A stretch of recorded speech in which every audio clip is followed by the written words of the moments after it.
Ale kumanga motema moto yaya.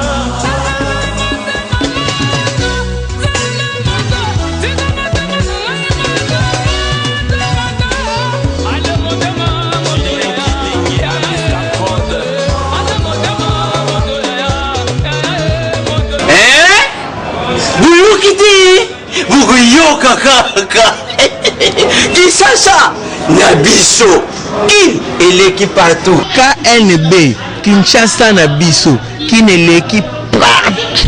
Kisasa eleki partout. Mikuru meza bino pardon. Jima sala ilo karatakate. Yana benga gayo. Jima mukende. Umela. Bana kin. Kebana jago zape so kutenango KNB Téléma. KNB Téléma qui chasse l'équipe partout. Jimimu Kendi. Umela. KNB ko zape te so kutenango check au Vandi. Dimanche là, mon amabota na bino nyonso peu bienvenue na rétrospective magazine na bino et ça les libino pour la semaine.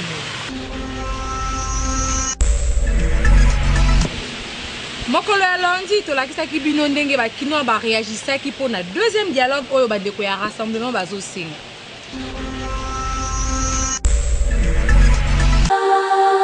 Tuanafika sawa nyama.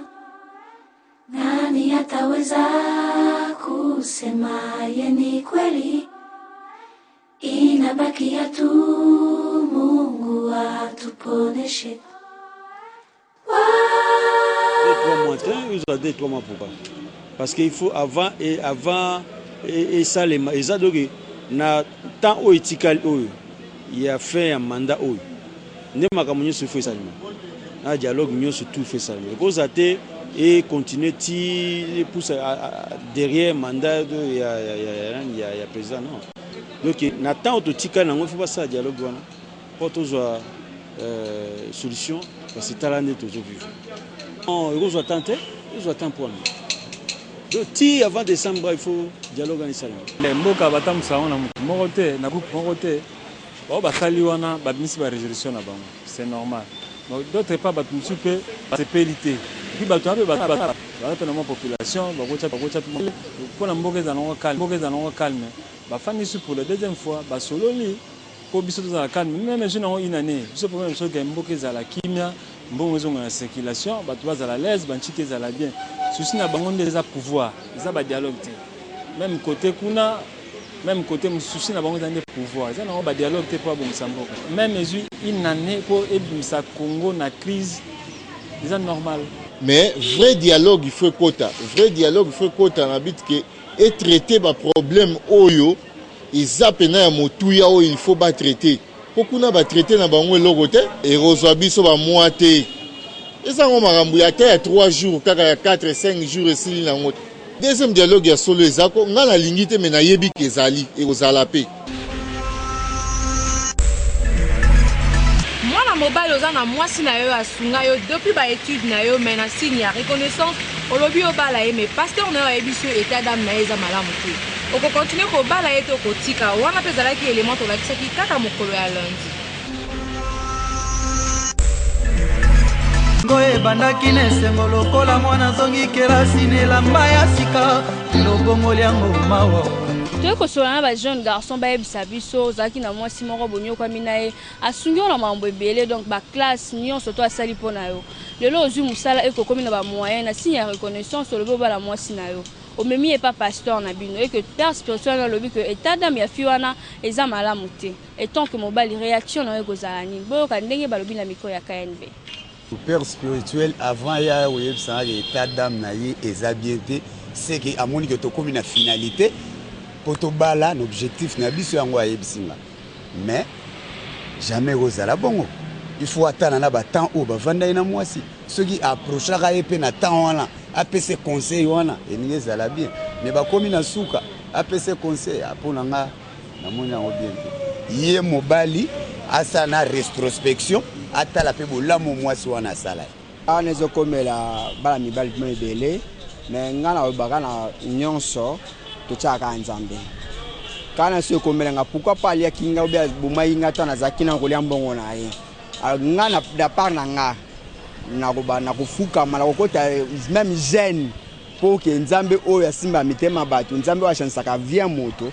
achanse mwasi nanga mpe tovivre ne libela naoboye te nafanda na ye comprendre naoboye te mwasengaka na mobali fo azala reconnaissant neti ngai soki bana nakomi na kan wana naosenga na paster wana tokota profondeur ya mabondeli tu amoni motu soki ayedo na vie directement pesi déception bakolela na ye ekotombe sur yo soki na besoin na ye fo kota profondeur ya mabondeli nzambe asala naboya ete naboye pourquoi tovana ye ti suka oyo ayete mpo depuis kaka tobandi na ye action mabe namoni te nalie bambongo na ye asungi nga na nyonso me ekoma na terre kobala ye paster aloba na nga ke mwasi wana aza mabe andoki ekosimba te nakoluka na etudie malembe ntina koya koyeba wana nde nakokotika me te ma namoni elo mwa mabe te efe moko te nakokontinue na ye mpo ebele tomona babebisa mabala bato mpe kaka bongo ekenda toki ndenge ba jeune garçon ba émettre ba point de vue na bango donc ba lobi que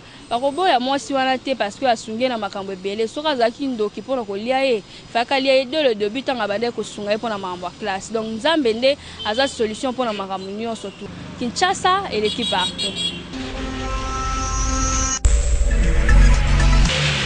Mardi tolakisaki bino ndenge bakino ba réagisaki pona mutu oyo bango moko balingi azala premier ministre. Kinshasa l'équipe partout que soit la population par rapport à la proposition au dialogue à Sali pour la Premier ministre a proposé Vital Kamerhe, Sami Badibanga, Monantem et les autres. Boyoka siko le roi population d'Azarwa boyoka ba proposition na bango pe na miko ya KNB. N'importe quel premier ministre il serait le bienvenu mais à ça la mosala o ezali que Congolais nyonso andima à se retrouver à gouverner bien et à même biso na élection. Pour la géopolitique, moi, en tant que population, en tant que Congolais, nous avons conseillé à Mokonzi Mboka pour une année et 4 mois qui lui restent à Tielabiso Sami Badi Bangana Katia primature. Je crois qu'avec la pression populaire, il y a Zanango à travailler bien. Bon, en tout cas, nous avons choisi parce que les critères de sélection sont en côté. Alors on a vraiment un choix on a bon en tant que Congolais on a opposé peut-être mutu a compétent mutu pas on a transparence parce que délai dans mon coussé ala mutu a favoriser a faciliter dans une élection salama et ala mutu te qui a sala so qui parce que tant na ye dans mon coussé ou ma ko la capable ndé wana ko na proposition wana eza normalement batia mutu oyo ayebi souci ya ba Congolais oyo amonanaka na scène politique oyo alandelaka politique ya mboka très bien et ye wana nde bakoki kopona. Bon, en tant que Kinois, on préférait à la Monantem. Bon, parce que depuis un temps, toujours Premier ministre à Congo central. Bon, tout mes gars ce que ça allait ou bien ce qui était, bon, tu as ta caméra, bon, que le meilleur gagne.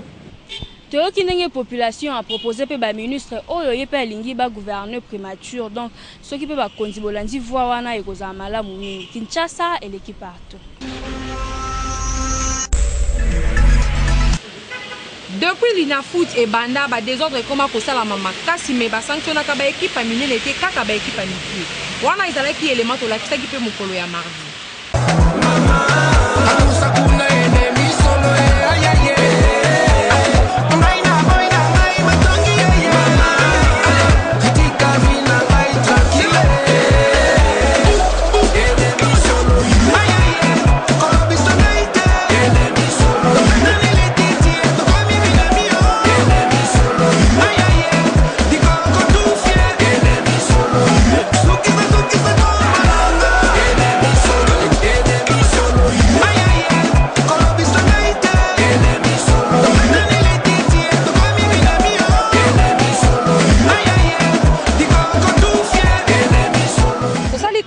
Depuis que l'inafoot est bandi, des autres de ça ma casse na ba match me ba club ba mikende bazo za la sanctionner ba club ba minene bazo tika la jamais ko sanctionner bango. Exemple ya match où betama ki vendredi la semaine passée tilelo to tika liko yoka sanctionnement côté mais ce que ça la équipe équipe ba mikende ba dinga ba sanctionner bango. Ya ko to so na ba kino ba ebisa biso pourquoi bon. Année passée, on a réuni l'équipe pour Mobulu, on a sanctionné. Année passée, Mobulu, ça m'a Tangana, va sanctionner l'équipe de côté. Le Popo de Sangaba, il va bêter jouer à Sangaba, Moukoko, à Zaki Kao, en plein match. Jusqu'à l'équipe va sanctionner. Il y a faute de la fédération, il y a faute de l'équipe. Biso de Lima, va sanctionner à la pauvre, Maté Betamanga, et Betamanga qui me ok, dans tout le mois, dans la stade, Maté Sili Bobimi. Match de comment des ordres de fédération de Pubakota, des ordres. Chaque match Mobulu les ali. Ma banga, paraît-il, ma paraît-il, la colonne, Libanga, la Litoy. Des ordres de la faute à la fédération, nous avons base à bloquer. Des ordres de Magi bien, c'est tout bien. Et ça, la renaissance, c'est pas Mobulu. Mais biso ba imaginer normalement tous une stade tous calme ba joueur na biso qui na adversaire pour la renaissance il faut ba sanctionner bango normalement il faut ba équipe nous soit ya minene baba na kozwa déjà ba sanction on peut sa faute na ba dirigeant na biso oyo ba simbi ba metali bale na biso to mona mama bali kamba 2 poids 2 mesures ba msu ba za sanctionner msu ba sanctionner tala match ya vendredi to kimi mamba ba beti biso ba gaz lacrymogène wana Mobulu mais tisiko bakatete likaboko mais ba ye ministre albaki caméra ezali muta osala Mobulu ba filmer tisiko to monelo problème wana ezali kambo ya fédération na biso tellement ba équipe na biso ba grand club ba se considérera c'est comme si ba on débat c'est que bazate ba club na football na biso exister le souté yango mona rake ba sala ba bloc wana tout le monde na kati ya Italie Juventus sera sanctionné zonga même na deuxième division mais pourquoi pas na biso awa ibanda osala mabloko na parce que bani sala maraté po bazana batuna bango batchana kati wana balanda balera mbongo abika engana lera mbongo dering moi ba sanctionner dering ezate na lera mbongo renaissance moi ba sanctionner renaissance ezate avant ko sanctionner pe équipe munene batala rappel ngana bandaki makamona chana se yango zo bo mboka oyo yango zo bo mabale ya mboka na biso chana se bataka baza ba influent yango zo bo mboka to ningi mutu tu sanctionnera Sangaba lende ba sanctionner oh nga Lubumbashi Sport RCK bango tout ba sanctionnera bango na même niveau bango po baza ba club ya même division yangwana pena mama Bolando na ndenge ba kino ba émettre ba point de vue na bango vraiment bango nyonso bazali lo ba moko keza ba dirigeant to ezali faute ya ba dirigeant nde bazo boya ko sanctionner vraiment ekozala malamu na ba dirigeant soki bozo tenir compte na ba sanction na po e ba kopesa be bango leçon ba yeba ke soki to sali désordre match ko to kobeta match te mais tant que bozo sanctionner bango te ezo pousser bango ta ba supporters na bango ba continuer kaka ko sala désordre et puis wana ezo cha le coup muté na mboka na biso Kinshasa et l'équipe partout. Mercredi tolakisaki bino comportement ya ba parents oyo bazalaka na habitude ya kokotela bana na bango basalaka ba crime to koyiba libanda mais soki ayibi ye moko na ndango akozanga moya kobelela. Papa mama babalani baboti mwana badresa kanyama moto ba edukaka ye ba force ka éducation te ba parents mingi bazalaka toujours prêt à défendre bana na bango ata bazosala mabe poko mwana yaza buta kuna to pe moyibi munene mais une fois ba yena rapport na ndako ba parents na ba défendre rien to na ba parents na soki lelo mwana ngwa yibi yo moko réaction na kozala.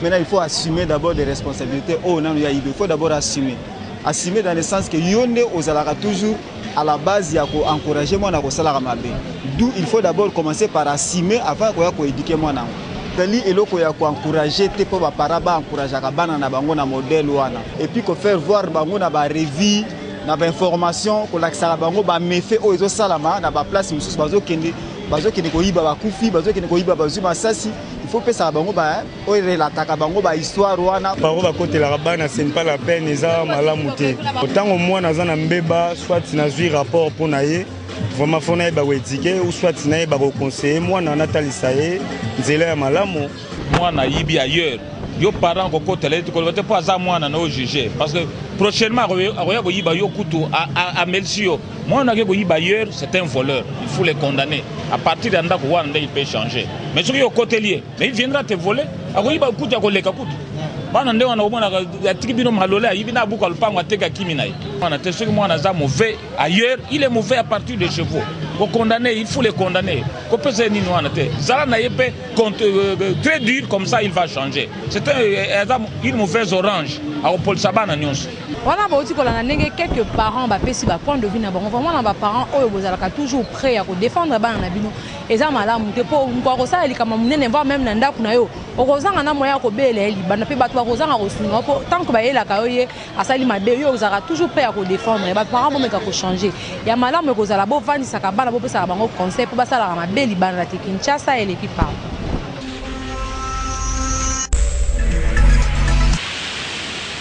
Kaka mokolo ya mercredi ba mama mingi bazalaka soki mikolo wana ye mtazozo ba tâche nyonso ya ndaku bakomaka bilobela.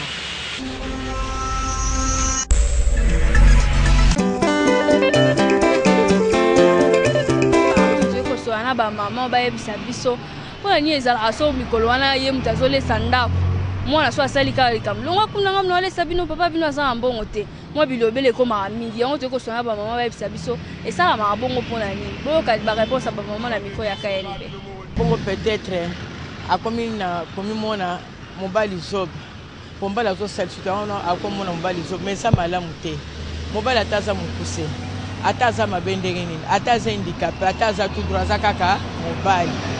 Bon, la femme doit avoir l'autorisation de son mari pour respecter quoi qu'il en soit. Quoi qu'il en soit. Allons qu'à court terme, il faut respecter mon bali. Monsieur, qui pas ma voisin. Bah, il m'a appelé Sakambon, il a appelé Sakambon. Et ça m'a l'air de bizarre, les gens m'appellent. Quand tu es papa, on est mutasimba. D'accord. C'est quoi que maman a dit boye akuti koloba na ye kaka mpona kanda wantu ko ba mama batika kosala bongo eza mabe koza tango papa azwaka na tango papa azwi te il faut osalisa papa bilobela eza waka ye pesa lokola kanda po azwa mbongo azwa mbala osala te ye ma koma tata koma mama ye moko ye tupise pasi aza mobali nanga azali kozwa soka koma ozwa te na koma kipe ndako na koloba ngo te. Toki ndenge ba maman ba pesi ba réponse na bango mais ba lobi lisusu que eza malamu te pona ba maman ba sala bongo batika parce que tant papa pa zara na mbongo apesa rapé bana baliaka donc soko komi ko rappeler pe ko gangela bana sur ce jeu wana eza vraiment malamu te Kinshasa et l'équipe partout.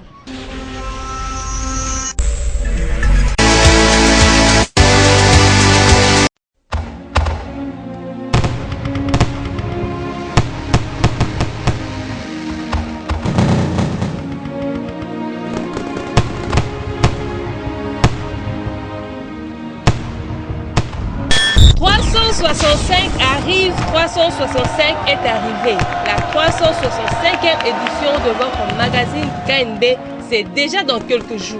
9 novembre 2015, 9 novembre 2016. Le magazine Kinshasa Nabiso, un an déjà. Magazine Oelobelaka via Bakinois sans concurrent ni ba imitateur, unique en son genre, mon côté na Kinshasa, mon côté na RDC. Boya ko fete na biso na mama na excursion oyo ko salama dimanche 13 novembre 2016 lieu d'embarquement ezabongo na gare centrale ya Gombe. Ensemble na ba partenaire ya tourisme et ya environnement boya ebele potoko tamola Kinshasa mobimba en mode touriste. Pe ba bete la biso ba histoire pe masolo nyonso oyo toyokaka na Kinshasa. Ba billet oyo eza numéroté de 1 à 365. Ceux qui ont sombi yango à $20, nde oko bénéficier na t-shirt souvenir ya KNB, consommation ya boisson sucrée, pe accès na point de chute et sika fête monene ekozala. Occasion po bokutana na ba jeune nyonso ya KNB pe ba présentatrice préférée na bino oyo butu moi basalelaka bino musala po bosepela. Oyo bakozala très disponible mpona kosolola na bino pe ko immortaliser ba moment de joie oyo tokolekisa ensemble. Surtout ba selfie sans trop. Toko souffler gâteau ensemble, kolia, komela, musique na comédie. Ba betela yo lisolo te, excursion Kinshasa na biso nanu ezala te. Première édition yango yo. Billet à $20 seulement. Et ça déjà en vente na siège à Force One Service na croisement Colonel Ebea avenue du Marais na commune ya Gombe. Non loin ya hôtel de ville ya Kinshasa. Ba surprise eza ebele. Lokola toza kaka na besoin ya 365 personnes, misombelaka déjà bien avant pour ceux qui ba place ekoki na bus. Moyen to bakisa bato ekozala te. 365e édition ya KNB, un an ya magazine na bino, unique événement de l'année. Kinshasa et l'équipe part.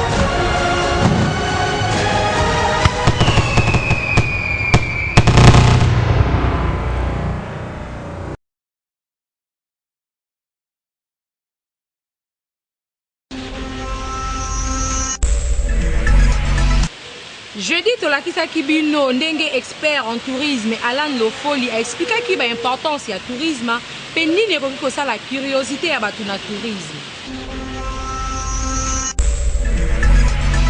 Tourisme ça a une importance ebele. Sur le plan par exemple de la santé, hein, au Salim Salamingi, la fin un week-end, si tu vas en tourisme, tu vas visiter, tu vas découvrir, tu te déstresses. Donc santé ont contribué. Deuxièmement, sur le plan éducation. Topé exemple ou bien je prends la tête de verdure. Au moins, histoire à Congo, ils a symbolisé par la statue, il y a Léopold II, etc. Donc, nous avons quoi apprendre. En plus de ça, il faudrait dire que le tourisme rapporte également des dividendes. La recette est belée, Namboka. Aux pays de la France, ce sont des milliards qui entrent chaque année. Parce que le tourisme est organisé. Et après, à Kinshasa, au Congo, c'est possible. On a nous sommes au tourisme, c'est-à-dire na auto zomona na auto zomona te. Je donne un exemple.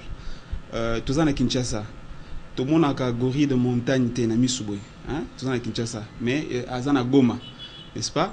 Le fait que tout le monde a été, le fait que tu as une information moko que par exemple animal moko endémique, c'est-à-dire au Bakutara na Congo, n'est-ce pas? Et qu'on attirer bisoto kende pour tout le monde aller sur place. Mais il y a autre chose, autre monde a mais vous avez tourisme dans le sens que tu as une histoire dans le côté. KNB, ils ont proposé découverte d'évasion. Hein? Pourquoi? Parce qu'il y aura des guides expérimentés. On a battu sur Koya, hein? À travers Bonobo Events, nous sommes une structure de Yanini. Au lieu, il y a un bus. Bus mona nous pesa adéquat, c'est-à-dire o esengélité bo sangisi bana batu makelele na kati titi bakena site moko songolo to na kinkole ozomona mais biso eza différent na nini.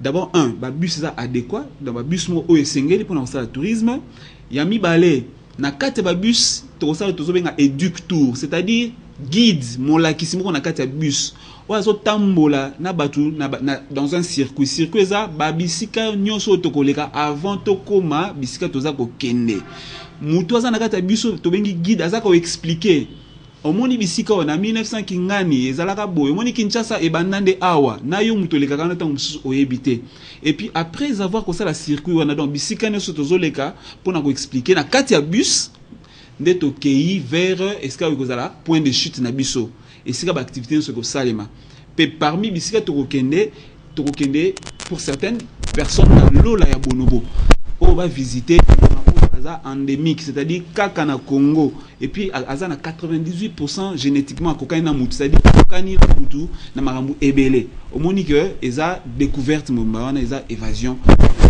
En dehors il y a activité mususu pe kozala na kati wana ludique, musique, humour marambu ebele. Voilà, et ça différent na excursion nyonso o bato basalaka na Kinshasa.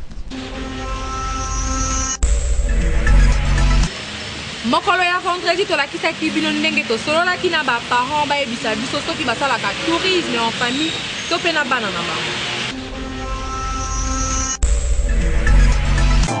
Bafeti Mbigomis, Jires Kembo, Pati Kembo, Janine Meresson. Na kata kaka ya koluka koyeba importance ya tourisme lelo micro na biso ya KNB tozosola na baparents bayebisa biso soki bazalaka na culture ya kosala tourisme na bafamille na bango donc papa to maman na bana se déplacer to bakende ko découvrir mboka to eloko moko boye songolo boyoka ndenge balobi na micro ya KNB ko découvrir ezameli de babolobo bana bayebite banini ezala kuna ba singe ko mema découvrir po atane de to na ville boye eloko mso bozana na ndako te mwana okute na ba magasin azomona ngo pe azo comprendre et comme elanga te ba parents basala ngo te ngabso ba kendaka pe nanga mo pe na banokende ko za rappeler bien pour na ko se distraire ko sepela place moko boye ko découvrir hein place yo mondanante kokende kosakana soit bato mona bamindele bakende na baplage bakende mpe na bakote mosusu mpo ya kosepela kosepelisa nzoto kwa te nano ekomelanga te nano nasala te nazalaka na ide wana namema bana mais un moment donné ezalaka bolembu en tout cas talaka biso ya mosusu tokola na baéducation moko boya kotambola te mais ezalaka olingi obima bo omona tika navandaka na ndako il faut osepelisa bana eza ngai ezala te mpo na baparent nyonso eza ngai eza mpe na moko mosusu na osepela mpe na memi bana na ngai kote oyo nalingi naki osepelisa bango. Souvent ngai aza encadreur ya bana na maître ya taekwondo na insere yango na kati ya baaktivité na nga na mema bana bapikinique na mema bana tozokende mpona kolongola bana mwa fus na makambo ebele mwana mosusu ta mosusu ayebi cercle français te du fait ke alongo ebandala eke na cercle français akutana bamindele akutana nini elongoli complexe mpo motu mosusu de lui-même akokeba kongo te mais na influence ya groupe ya nini wana ekoti epesi mpe plaisir akodécouvrir bakongo amoni implice na tourisme wana eza d'abord culture na biso tochange ndenge ya komonela ekomona na biso du fait ya mabe yango ozomona mpe bana na biso mosusu baza limité na makambo ebele omeme na place mosusu akomi complexe mwana mosusu omeme na restaurant ebi nde basimba fourchette nde basimba mbeli te po amesana te bolandi wana ndenge quelques parents baémettre bapoint de vue na bango vraiment na baparent oyo bozalaka na culture wana te ya komema bana na bino bakende kodécouvrir vraiment faut koyeba ke tourisme ezali très important mpo ezolongola bana na bino bacomplexe ya kovanda na classe boye bazobeta lisolo moko soit ya mboka soit ya site moko ye ayebi yango ekozala esengo makasi ke avanda ayeba place wana te eza mabe mingi mpe bana mingi elongolaka bango complexe mpo ayebi ke nakendaki place boye na papa nakendaki place boye na mama olia akende kodécouvrir yango na lisolo kaka ayebi te. Kinshasa eleki partout. totikala kaka vendredi tosololaki na bakino bayebisa biso importance ya tourisme soki mpe azali koreconnaître dernière fois asala tourisme.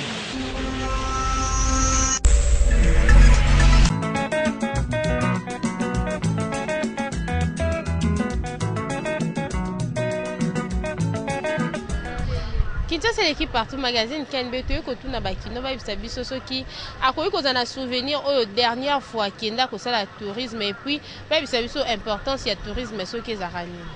Importance ya tourisme eza bien pour visiter site moko boneti libanda mboka o visiter mboka wana oyo bandenge ni bavivaka nde tomonaka na France bakendaka liboso Tour Eiffel omona ke kuna il y a mélange de culture bozo solola botuna na bakestion c'est bien on va prendre un peu un plus.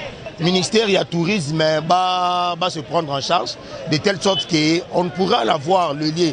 Mais jusqu'à-là, on n'a pas encore actionné. Il y a le lieu, mais on n'a pas encore actionné.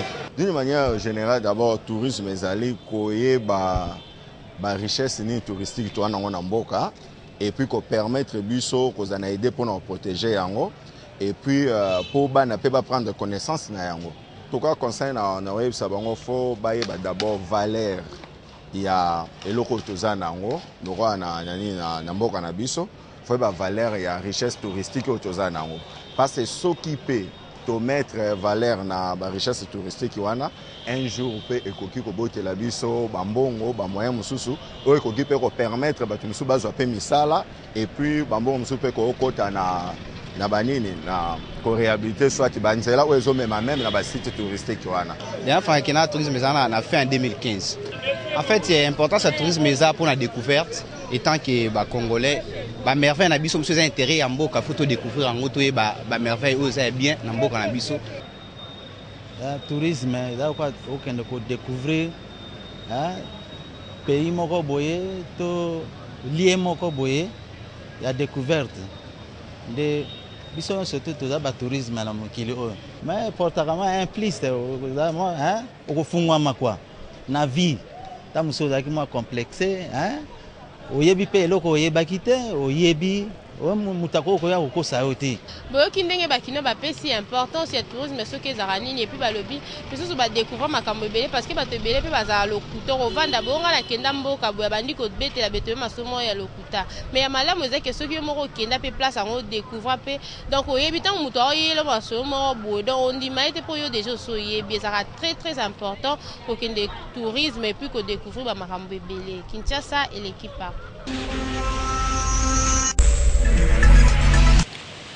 samedi tolakisaki bino ndenge tosololaki na bana mibali bayebisa biso soki esali ke azolinga mwasi mosusu me mwasi na ye abimeli wana réaction na ye kozala nini akocontinue to akotika. Kinshasa l'équipe partout to ko soana bana mibali ba meka un peu ko yebisa biso au fait na mwasi na on a fête et que a se déplacer ou bien que ko se soulager na simana ye otikali ko draguer fi mususu azaki pembeni na bino et que na retour na ye akuti yo ndenge zo draguer fi wana est-ce que ko yebisa ye vérité to okobomba boyo ka ndenge bana mibali balobi na micro ya KNB na lekanaki pona mona kile mususu eloko ne kuna laso alekaki na moins 2%. Ya wana legana ki okuti ngalimbisa kaka eza bongo ya tekao na wanga na yena wanga nini te. Bon, tango ayo okutanga na osolola tamu sa yoki nyoso te soko ayoki na mama to ngana na kala to mona na kala nde to solola na biso me to zaka sote. Bon, moto to akosaka me nde na lingaka sheri nanga na ndimaka mama limbisanga puisque aza sheri nangai mama bana me moto akoisamaka mobe na mona pe petit mobo oh mutema tuti bubu me na minute aso ya reverse na bomi kopiona na baile yango penza donc histoire yango pe kutu nde na mwanga na bana kutu te ata yo kuti ngai est-ce que yo koleka ngana mayele ou bien yo ngana koleka yo na mayele o bakanga ka moyibi o simba yene lamba simbi yene lamba te yo kokanga yende yene toki ndenge ba point de vue ezaki partager ba misusu balobi ba koloba kaka vérité po bakutie liboko na kati ya sac ba misusu balobi akowanga na poso kalobi vérité libala na ye kokufa donc na sujet oyo vraiment ça dépend ya mutu na mutu. Kinshasa et l'équipe partout. Merci na attention pe fidélité bozo le mate ko pesa na magazine na bino to présenter ki yango na Avenue Kasavubu. To kutani lobi na édition ya sika ya Julie Biuma pe bo continuer toujours ko yeba ke Kinshasa et l'équipe part.